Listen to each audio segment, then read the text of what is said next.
The next topic that I want to discuss when talking about subgroups is this idea of universal subgroups. Now, in general, when you're looking at a group and an arbitrary subset, you can find lots of subgroups that are kind of strange or maybe unintuitive or that don't really mean anything to you, but those are just evaluated on a case-by-case basis. There's not really much you can do about that. There is, however, the study of what are called universal subgroups, subgroups where it doesn't matter what the group is, you can define them by this canonical property, and you can find them in any group that you're looking at. And these types of subgroups tend to be nice and tend to be sort of special. So let's, throughout the rest of the slide, just suppose that G is any old group that you'd like.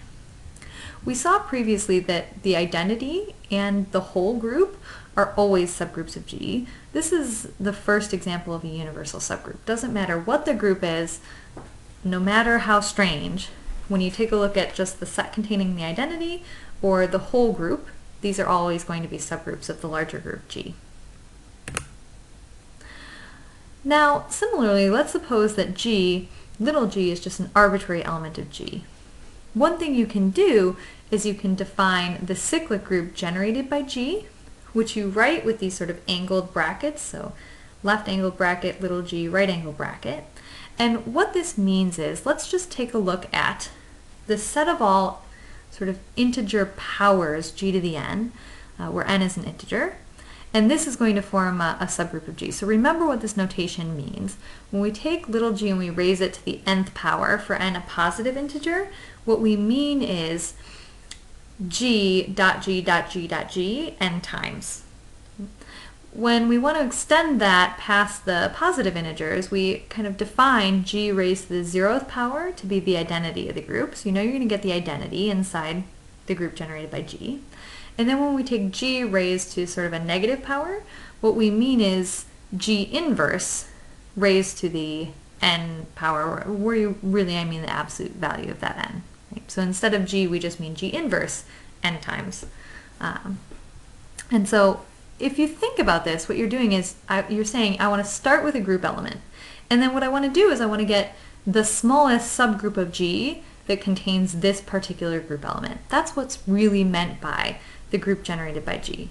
And as we've just discussed, this is, by looking at all these integer powers of G, this is going to be that group. It's going to be the smallest subgroup of the whole group G that contains little g. By taking g to the 0th power, you know we're going to get the identity in this set. By considering both positive and negative exponents on the g, we know we're going to get g along with its inverse, and then always to combine these powers of g with one another. So this is, like I said, this is something that we'll get a lot more into as we progress in the course, but this is something that's interesting for us, the cyclic group generated by little g. In fact, what we will see is that that group of rotations, when viewed as a subgroup of a dihedral group, is in fact a cyclic group. It's the group generated by this sort of primitive rotation that you can make. So in the example of the square, if you're looking at rotation by 90 degrees, if you looked at the group generated by rotation by 90 degrees, you'd get the group of rotations. If you were looking at something like a triangle and you looked at rotation by 120 degrees, and you looked at sort of the cyclic group generated by that, you'd get the group of rotations inside D6. Next, let's move on. This is perhaps a little bit less standard, but let's let little g be an element of the group G. What we can do is define what I've written as this boldface C sub capital G of the element little g. Let's look at how we're going to define that. We're going to define this to be the set of elements of the group that happen to commute with little g. And what we do is we call this particular set the centralizer of little g inside of G. So like we've said before, groups need not be abelian. Remember that, and always remember that in your head. It is not necessarily the case that our group operation is a commutative operation. However, if we fix our attention on one element and we think of it as special, that's the element little g here, and then we look at all of the elements in the group where it happens to be the case that the order doesn't matter when compared with this special element little g, then in fact this set of elements is going to form a subset of the whole group. This is something that we'll actually go on and we'll prove on the next set of slides, just to see another example of using the two-step subgroup test. Our next example of universal subgroups is that if we take the intersection of any number of subgroups of a group, we will in fact still have a subgroup of the larger group G. This is not something I'm going to prove in this set of slides, just because in my class I actually assigned this as a homework problem.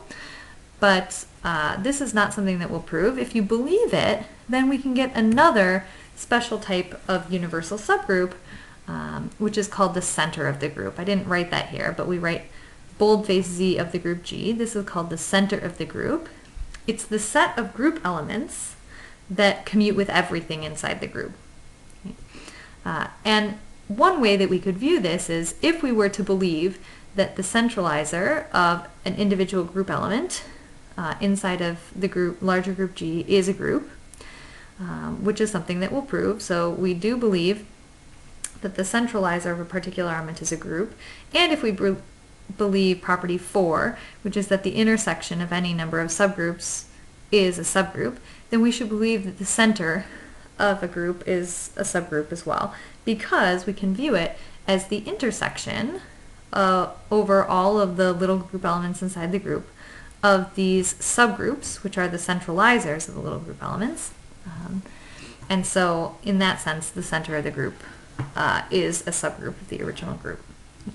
Now, I should say that it's, kind of a corollary here. If you're dealing with a group that happens to be abelian, in which case the order of sort of composition doesn't matter, then every element commutes with every other element, and the center of the group is the whole group. So it's not always the case that these universal subgroups are anything other than the identity or the whole group. Sometimes they could coincide, but they always will form a subgroup of the larger group. Now, let's go on. Let's actually prove that if we start with an arbitrary group G and fix an element little g inside that group, then the centralizer of little g and G does form a subgroup of G. So for this, what we're going to need is we're going to need the two-step subgroup test, as we've seen before, and what we're going to need to understand is what it means in order to belong to this set, the centralizer of little g inside of G. Now, what I want to do is go through this entire proof. I want to go through it somewhat slowly, but what this proof is an example of is what I would call a follow your nose proof. What you're doing is saying, I know that in order to prove that something is a subgroup, I must use this two-step subgroup test. I very often use this two-step subgroup test. So I know I need to check these three things. And when you're going through and you're checking each one of the things that you need to check in order to satisfy this two-step subgroup test, you're going to be proving things in a very straightforward way. What you're always doing is saying, what does it mean to satisfy this property? Okay, well then what is the definition of something belonging to here, and so on and so forth. So let's see here. Two-step subgroup test, I need to prove three things. I need to prove that this set that I'm looking at is a non-empty subset. I need to prove that it's closed under the group operation, and I need to show that it's closed under taking inverses. Okay, so let's begin by showing that this set, the centralizer in G of little g, is non-empty. And the way that I very often do that, as I said before, is saying it's very easy to check that the identity belongs to this set. In our definition of a group, we required that the identity commute with all group elements. It doesn't matter if you do first the identity element and then the group element, or first the group element and then the identity. You're going to get the same result no matter what. So the identity of a group commutes with all the group elements, and so no matter what group element you've picked, no matter what group, the identity belongs to this set, centralizer in G of little g, and this is enough to show that the centralizer is non-empty. Okay, so what do we do next? What's the second criteria? We need to show closure. So whenever we're showing closure, what we're going to do is we're going to pick two arbitrary elements of this set in question, and then we're going to show that when we combine them under this group operation, that that combination also belongs to the set. So that's what we've written here. Suppose that, well, the letter G is already taken, otherwise I'd take that, but I need to pick two elements inside this centralizer. Let's call them H and K. Suppose that H and K belong to the centralizer in G of little g, and what we need to show is that their combination, HK, also belongs to the centralizer in G of G. What that means is, now it means that H and K, they individually belong to this set. That means that if I'm looking HG, that's the same as GH, and similarly KG is the same as GK. That's because H and K, by assumption, belong to the centralizer. In order to show that HK belongs there, what we need to show is that HK times G is the same as G times HK. So this sentence right here, that is, we must show this, is just saying this is what we need to show because that's what must be true of HK in order for it to belong to this set. So here's what we're going to do. We're going to start with the left side of this equation, HKG, this equation that we want to show. We're going to say, all right, HKG, that must be equal to HGK. And the reason that we can conclude that is because K times G is equal to G times K because K belongs to this set. K belongs to this set, that means that this property is true. So that's the first step. We take HKG and we write it as HGK. And in order to get there, we use that K belongs to this special set. Well, we also know that H belongs to this special set, and what that means is that I can take HG and I can rewrite it as GH because H belongs to this special set, and so where I have HKG is HGK, I can now take that G from this side of the equation and I can flip its order with this H as well, and so putting everything together, I have that HKG is HGK is GHK. Now that's what I needed to show. I've shown that if I have HK on the left, HK composed with G, or if I have HK on the right, GHK, it's the same. I've shown that, and what that means is that HK belongs to this centralizer in G of little g, and so I've shown closure. Now the very last thing that I need to do, according to this two-step subgroup test, is I need to show that this set, the centralizer in G of G, is closed under taking inverses. So here, what I do is I take one particular element of the centralizer, let's call it little h, and what I need to do is show that its inverse, H inverse, also belongs to the centralizer in G of G. Now this is going to actually require a little bit of a trick. What I'm going to do is I'm going to take G and I'm going to rewrite it as G multiplied by the identity. That's using this identity property of the group. Any element is equal to itself multiplied by the identity. And then what I'm going to do is I'm going to take the identity and I'm going to rewrite it. I'm going to rewrite it as H multiplied by its inverse. Now, the very next step in this long equality here is I'm going to take GH and I'm going to rewrite it as HG. So up until now I've been using trickery. G is G times E is G times H inverse. That's all rewriting according to group laws, and that's a little bit of trickery, so to speak. But from this equal sign, from this equation right here to this equation, the reason that these two things are equal is because of the fact that I'm assuming that H belongs to the centralizer. Again, what that means is that H belongs to this set, then HG is equal to GH. So here I had GH, H inverse. I'm allowed to switch the order of the H and the G since H belongs to this special set. And all together I have this big long equation, G is equal to HG, H inverse. If I take that equation and I multiply both sides of this equation on the left by H inverse, what I'll have is H inverse G. That's adding the H inverse on the left over here. Then I'm going to add the H inverse on the left side of this expression over here. So I have H inverse G is H inverse H GH inverse. And now I'll start using my group operation, my group rules in the opposite way. So instead of H inverse H, I'm going to combine that, and I'm going to combine that into an E. So what I would have next, and what's omitted and probably shouldn't be here, is this H inverse H. I should replace that with an E.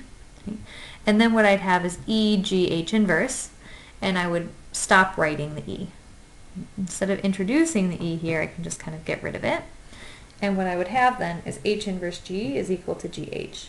So combining everything all together with that missed step of writing the E and then getting rid of it here, I have H inverse G is GH inverse, and that's exactly what I need. H inverse is some element of the group, and it doesn't matter if I have it on the left or on the right of the G, what I get is equal. And by definition, that means that H inverse belongs to the centralizer.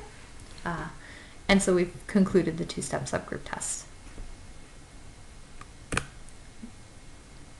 In summary, after studying these slides and working through, there are many more examples in Galleon that are very nice and very useful. Here are the things that I expect you to be able to do. First, you should understand the definition of a subgroup, including that clause about the fact that the group operation needs to be the same, because that's important.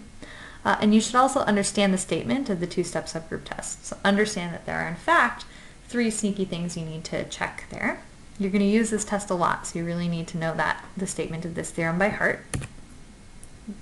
The next thing I'd like you to be able to do is to give examples of and identify universal subgroups of an arbitrary group. So make sure that you know things like the definition of the centralizer of an element, the center of a group. Something that'll come up in your homework is sort of the normalizer of a subgroup or the centralizer of a subgroup as opposed to the centralizer of an element. And last but not least, I'd like you to be able to take a look at a set and see if you can determine whether or not this particular subset in fact forms a subgroup or not. So basically, what I expect you to be able to do is to use the two-step subgroup test, and if it seems to be the case that something is not in fact a subgroup, then you should be able to find a counterexample demonstrating which of the properties it fails.